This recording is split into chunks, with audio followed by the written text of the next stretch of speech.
there is talent acquisition and there's recruitment. They're not the same. They're two different aspects of bringing people into your organization, right, Sam? Now, when you look at it, there are times when you will interchangeably use your teams to do recruiting and then do talent acquisition, right? And the target operating models also need to evolve around these aspects of things, right? Is all of that time, effort, building specialised teams, looking at your brand, looking at your outreach, getting your people into universities, doing all of that stuff to then reach the point at the end and just lowball a salary offer. Now, Saudi is a different beast altogether. There's talent, there's huge talent. Saudi is much, much larger and much, much bigger than the UAE market, right? But retention is a problem.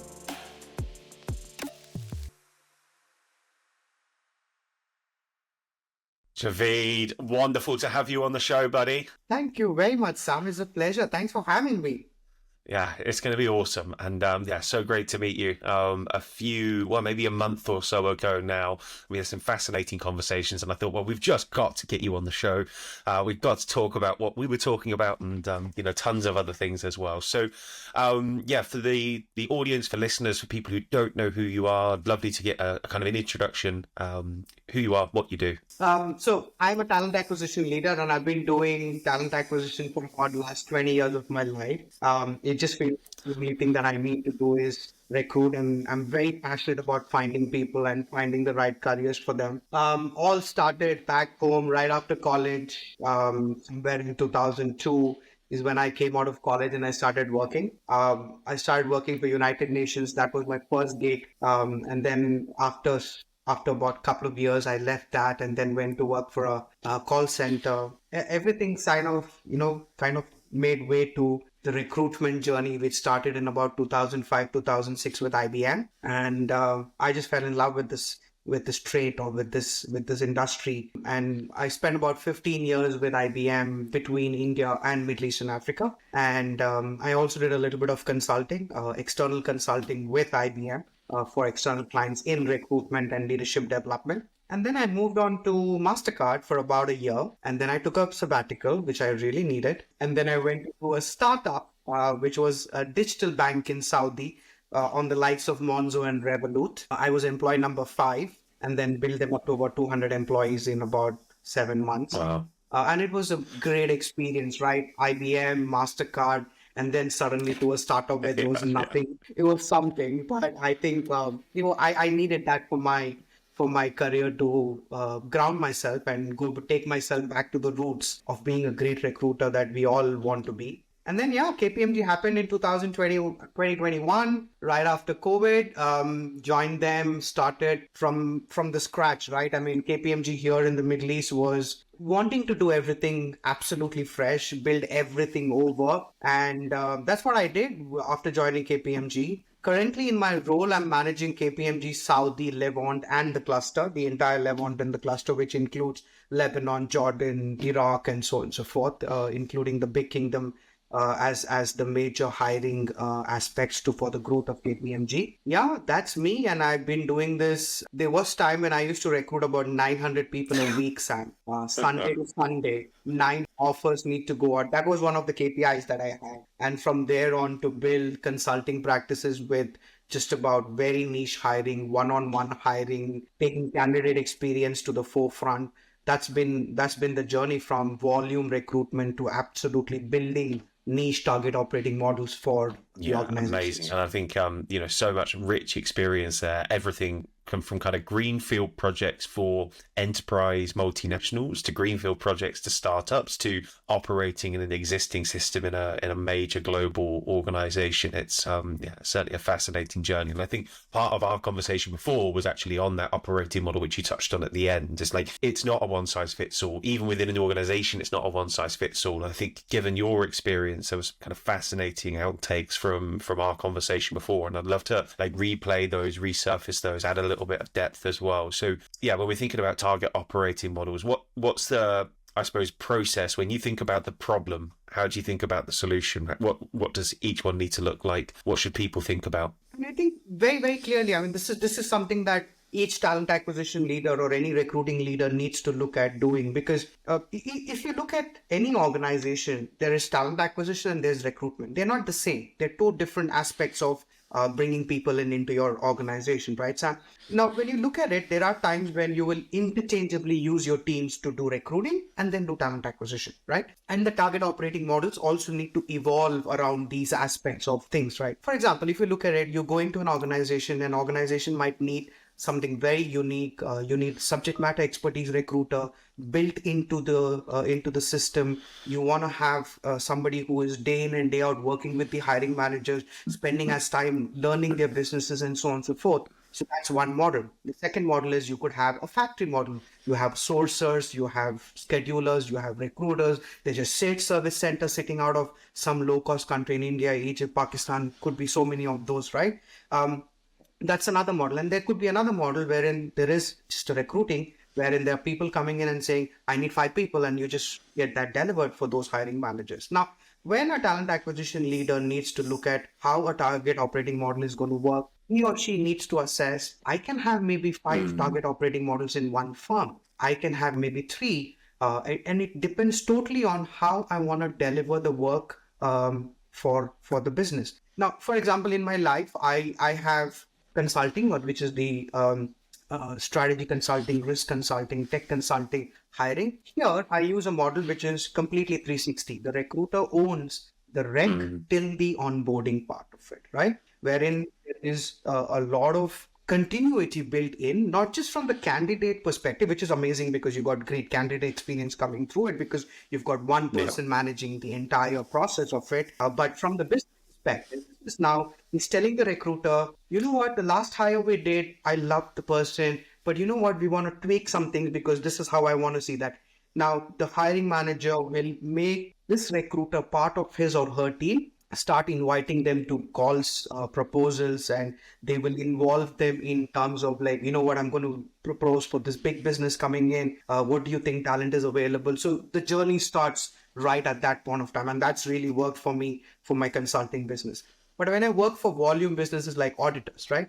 This is seasonal hiring. I just need to make sure that I have great pipeline building. I've got great sourcing, great pipeline. And then you've got recruiters managing the volume of scheduling an interview, then closing off, and then the season ends, and then we move on to the another part of it. So I've got like a couple of operating models that are happening. Now, you've got students who come in. So again, very seasonal in terms of the graduate hiring, again, very volume-based recruiting. So there's a different model for that. So what I wanted to basically say is interchangeably use recruiting and talent acquisition as operating models, build operating models which are, very unique and are very collaborative. That works. That really works. And then people start to look at the recruiting team being a part of the inner circle, and then the happens, right?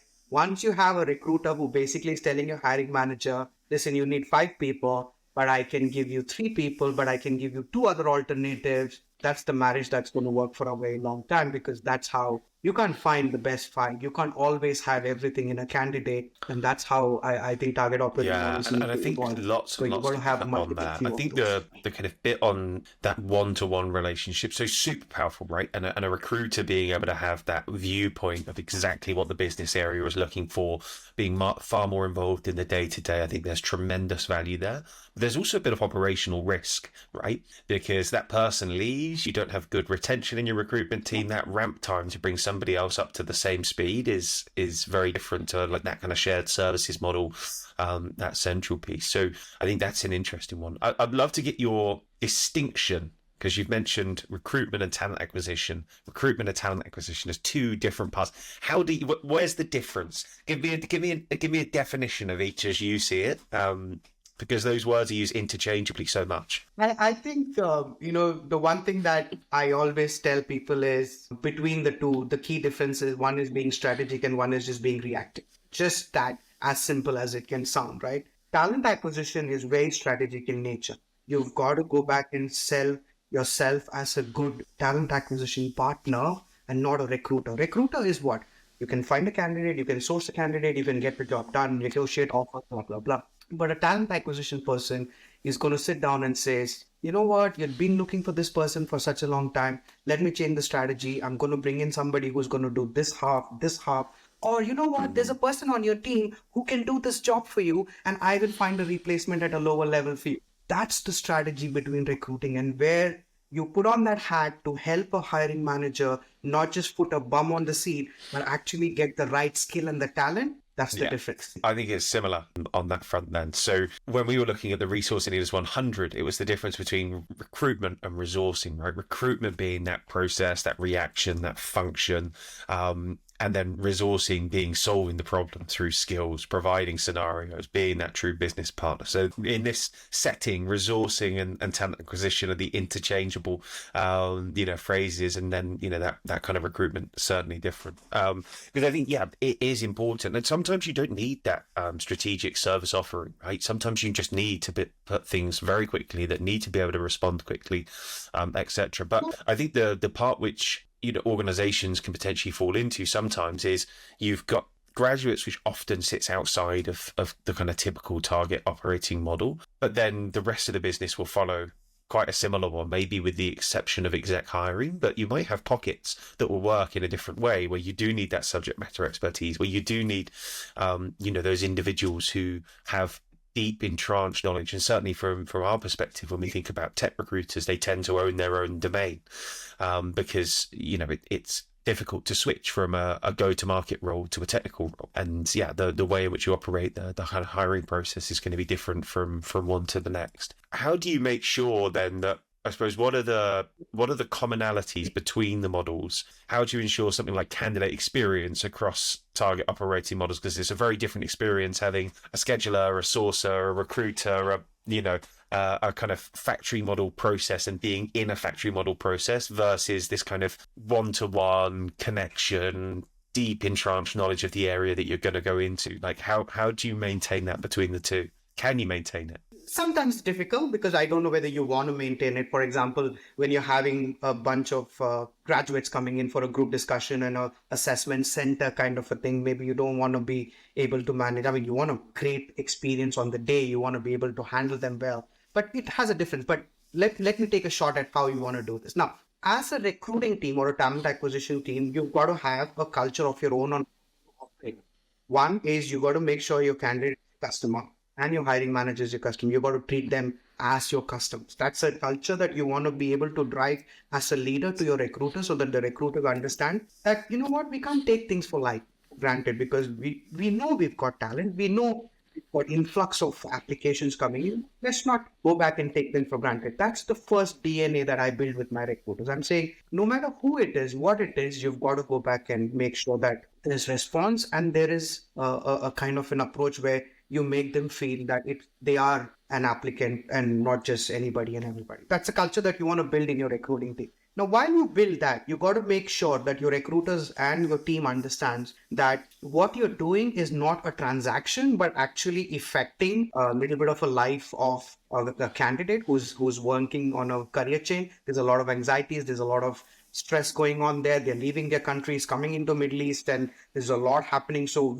I keep telling my team, don't treat that as a transaction. Treat that as a human being who is now moving, jobs or careers or countries and taking a family and uprooting themselves and coming to a new place. So treat them with respect. And the second part of it, understand what you're doing, is very important, right? So this is the three parts of the DNA which every recruiter needs to have, irrespective of the target operating model that they're working in.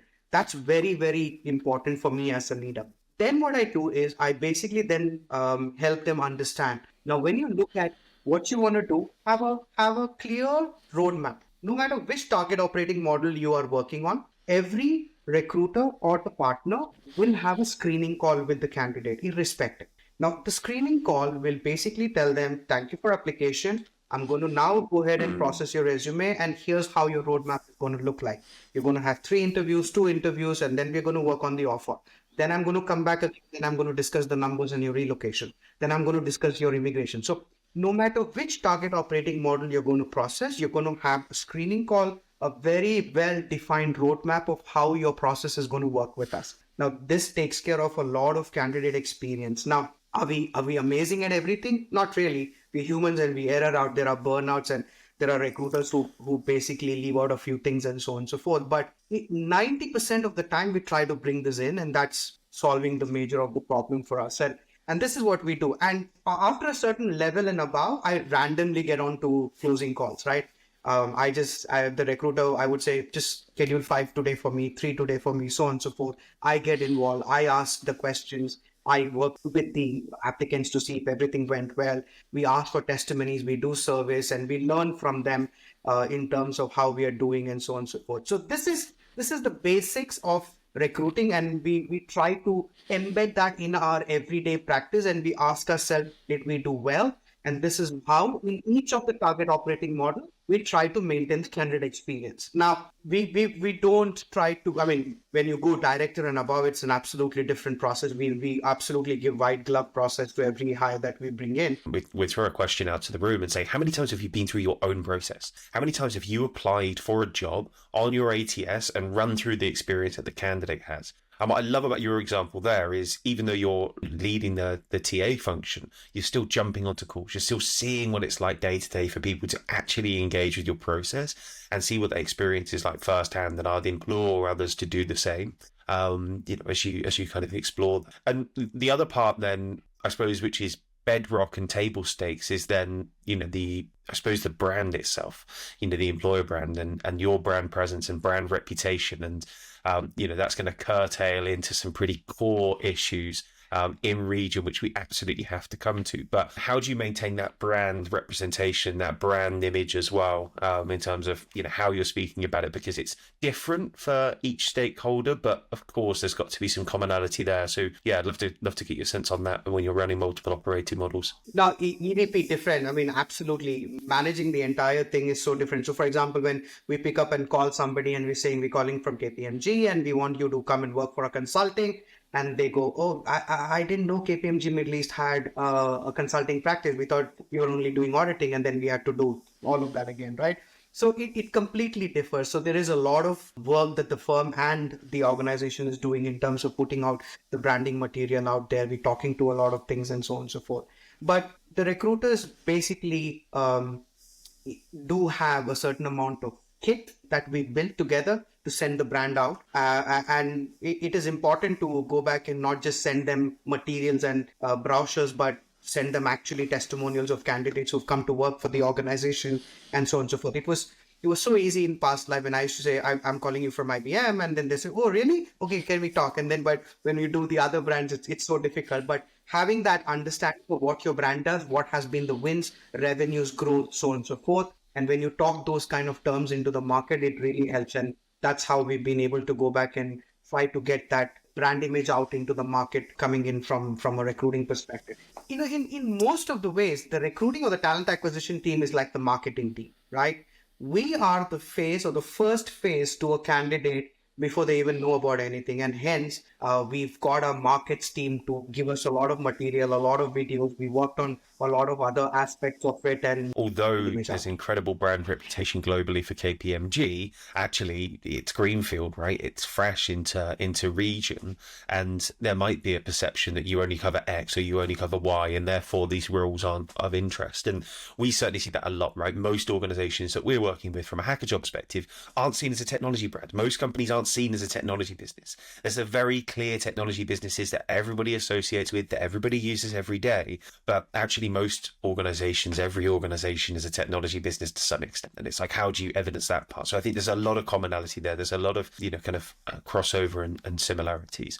And then let's delve into the biggest topic in the region. And this is certainly what, I took away more than anything from my time in the Middle East was localization and the requirements and the kind of mandate from governments to bring more local talent into organizations and balance, what has traditionally been a largely, expat, kind of led economy in so many areas. So Javeed, when we're thinking about brand, when we're thinking about candidate experience, all of that has a much more amplified impact when you're running at a kind of problem as a new organization and a green field where perhaps you've got this big global brand presence, but actually in region, in the kind of market which you're starting to operate in, there is a misconception or a preconception or not an understanding at all. So all the more important, but I'd love to understand how it kind of curtails and impacts on one of the most important areas in region, which is what I really took away from my time in the Middle East. No, 100%. And I think localization is there to stay. And I think, the governments have the right thing. They've brought the right rules in. to start that, because I think every organization here needed to start contributing towards the growth of the economy by just not earning money and making money, but also investing in the talent that we have here in the economy, right? So let me just give you a very high level rules of what everybody's facing right now. In the UAE, which is all of the Emirates, the target is that every year you will grow your headcount by 2% incremental, and you will reach to about 10% by end of X year, right? So that's what the government is putting. Now, 2% of your total workforce population of talented people, or the work, not counting the office controls or the housekeeping. No, they're talking about your total work population, and 2% of that should be Emirati population. Saudi has gone ahead. Saudi says 50% of your total work population should be Saudi nationals. Now they have gone another step ahead. They've started professionalizing, like for example, all HR need to be Saudis in Saudi, right? And or they're saying all dental doctors should be Saudis, they cannot be anything else. So they've started to look at professions, and they've started to say this profession will only be nationalized, and we want to be that way. And they've gone another step ahead. They're saying now every project delivery team which is going to deliver projects onto client work, 40% has to be Saudi. So there's a lot of rules that are coming in from on the localization part of it. And this is what we're working. Now, Saudi is a great place. We've got a lot of talent. There's a lot of diaspora Saudi talent which has gone abroad and wanting to come back to Saudi. So we've been able to go back and work through it. Now, UAE is a different problem. Now, the UAE market, when I first went for my career fair and we put up our brand image, and they came to our store and said, what do you guys do, right? And for me that was like, wait, uh, we're a brand which is not everybody. How can you not know what we do, right? And but we had to start there. We had to go to colleges, we had to go to universities, start talking about what we do. We had to teach classes, we had to infuse our leadership in telling them what is happening and how to do what we do, and bring free interns into our organization so that the word of mouth could spread. So we did a lot of work on the branding part of it, and there's a lot of collaboration that came out of it. There is a bank here, a large bank with which has about close to very very high Emirati talent. So what we work with them is we told them, why don't you send your few of your Emiratis on secondment free. We will train them, teach them. We will give them various concepts of accounting and finance and send them back to you after about a couple of months. So there's a lot of work in the industry that we are doing with them. And this is how we've started to infuse our brand in the local market. Now, in the UAE, we're currently, or everybody is working on, or let's hire the graduates, let's hire the entry-level people, let's get to those. Easy, can be done, and they're coming in for money, brand image, to start the career with the private sector. The soon they're going to run into a big problem is, oh, now that we've got 200 graduates, what do we do? Or how do I now get talent which is senior enough to manage those graduates? How do I get senior leadership who's now going to help me do business development? Because our unique audit, accounting, consulting, tech, and so on and so forth is new. The local Emiratis wanted to be in the government jobs, wanted to work for the public sector. Now that shackles have broken, now they're coming out and wanting to work for the private sector, and we need to make sure that our organizations are ready for them as well. So we need to make some tweaks and changes in how we even recruit them for sure, right? One of my recruiter, I have a dedicated Emiratization team, and then I have a dedicated Saudiization team, right? Needed that. We needed to manage it in that fashion because we didn't think that the normal recruiter could manage this and this person could manage that. It doesn't work because culturally, the way you're going to reach to them to sources going to be absolutely different. So we started from there. We have a different model on how we attract and how we sell and way to source and how to have completely different from the lateral hiring process, completely different from the tech hiring process. This is absolutely unique in itself. It's a target operating model for how. Yeah, that's what I was going to say. In itself, it's a target operating model for how bringing in on the localization part of it, right? But I think with the limited population and the limited talent and the limited salary ranges that we have in private sector, we're going to run out of problems very soon where we're going to have candidates but cannot afford them, or we don't have enough managerial and above candidates. So those are the solutions that the resourcing leaders are now starting to work on how do we organically grow and how do we make sure that we break that shackles of it's okay for them to change jobs every 2-3 years, because you need that talent to kind of rotate between ourselves. So there's a quite amount of work that we need to do on this, but I think the government, the private sector has collaborated, I think, in one of the best fashions in doing this. Now, Saudi is a different beast altogether. There's talent, there's huge talent.